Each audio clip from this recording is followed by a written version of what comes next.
যে কোনো মাংসকেও হার মানাবে আজকের এই রেসিপিটা। আজকের রেসিপি দেখে কি মনে হচ্ছে এটা মাংস? একদমই নয়, এটা কিন্তু একটা মাছের রেসিপি। আর এটা খেতে কিন্তু দুর্দান্ত ছিল। তোমরা অবশ্যই এভাবে ট্রাই করবে, আর ফুল ভিডিও না দেখলে বুঝতেই পারবা না। আসসালামু আলাইকুম আমার কলিজার ভাই বোনেরা, তোমরা সবাই কেমন আছো? আল্লাহর রহমতে আমি অনেক ভালো আছি। আবার চলে আসলাম মোবাইলে নতুন একটা ভিডিওতে, নতুন একটা রেসিপির সাথে। আজকে শেয়ার করব মাছের একটা রেসিপি, যে রেসিপিটা খাওয়ার পরে কিন্তু পুরোই সবাই ফিদা হয়ে যাবে আর বলবে কীভাবে রান্না করেছো। আর খেতে কিন্তু একেবারে মাংসর টেস্টটাই পাওয়া যাবে। যাই হোক, প্রথমে আমি এখানে বড় বড় মাছ নিয়ে নিয়েছি। এটা ছিল 3.5 কেজি ওজনের একটা মাছ, 3 পিসেস মাছ নিয়ে নিয়েছি। এটাকে ছোট ছোট করে কেটে নিয়েছি, দেখতেই পাচ্ছ একেবারে ছোট ছোট করে নিয়েছি। আর বড় মাছের কিন্তু স্বাদই আলাদা হয়। স্বাদ মতো লবণ আর হলুদ দিয়ে মেখে নিয়েছি। মাখা হয়ে গেলে এখানে আমি এটাকে সাইডে রেখে দেবো। এক টুকরো লেবু চিপে রসটাও আমি দিয়ে দিব। আর সাথে নিয়ে নিয়েছি একটা আলু ছোট ছোট করে কেটে। এবার এই লেবুর রসটা দিয়ে আবারও খুব ভালো করে আলুর সাথে এই মাছটাকে ভালো করে মেখে রেখে দেব। এটাকে আমি 10 মিনিটের জন্য রেস্টে রেখে দেব। বেশি সময় রাখার দরকার নেই, জাস্ট 10 মিনিট রাখলেই হবে। এরপর 10 মিনিট পর আমি কড়াইতে তেলটা গরম করে, এখানে কিন্তু পুরোটা সরিষার তেলে আমি রান্না করব, এজন্য সরিষার তেল নিয়ে নিয়েছি। এবার একে একে সব মাছগুলো দিয়ে খুব ভালো করে এটাকে ভেজে তুলে নেব। একেবারে লাল লাল করে কিন্তু আমি এটাকে ভেজে নেব।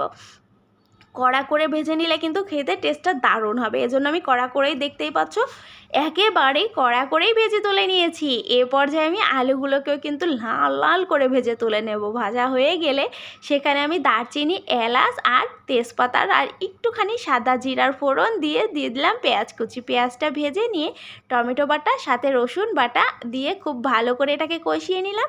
কষানোটা যখন হয়ে যাবে সেই পর্যায়ে আমি এখানে দিয়ে দেবো স্বাদ মতো লবণ, আরও দিয়ে দিব হাফ চামচের মতো হলুদের গুঁড়া, সাথে দিয়ে দিব মরিচের গুঁড়া, জিরা গুঁড়া, ধনিয়া গুঁড়া, সব কিছুই আমি হাফ চামচ করে দিয়ে দিয়েছি। এই তো দেয়া হয়ে গেলে এ পর্যায়ে আমি এই মশলাটাকে খুব ভালো করে কষিয়ে নেব। দেখতেই পাচ্ছ মশলাটার কালারটা যখন একেবারেই চেঞ্জ হয়ে যাবে, এ পর্যায়ে আমি সেই মাছ আর দিয়ে দিব আলুগুলো দিয়ে এটাকেও অনেক ভালো করে কষাতে হবে।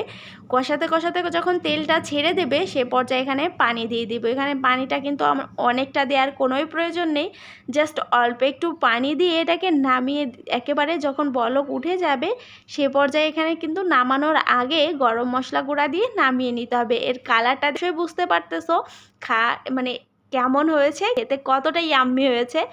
আর সত্যি এটা খেতে অনেকটা ইয়াম্মি ছিল, আর কালারটাও দেখতে পারতেছো এজন্য আরও বেশি ইয়াম্মি ছিল। অবশ্যই তোমরা এভাবে ট্রাই করে দেখবা। এটা কিন্তু গোশ ফেল হয়ে যাবে, কেউ খেয়েই কিন্তু বলবে না এটা গোশের থেকে কোনো অংশে কম ছিল।